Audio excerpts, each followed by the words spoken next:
Hello guys, in this video I'm going to show you how to manage the display settings in the AnyDesk application.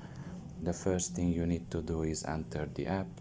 After you have done that and you are in the home page, you should look at the top of your left corner and there you will find three lines. Press on it and after that you should select here the fourth option, which is settings.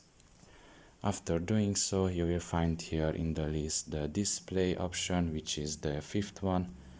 Press on that and here you can change the quality first, which can be quality, balanced or speed, the visual helpers, and down there the individual settings. If you want to change any of these, you can just press on it and basically leave, and you can see if you return that basically the change that you have made will stay like that. So basically it saves automatically. So yeah, this is all about it. I hope this video was helpful to you.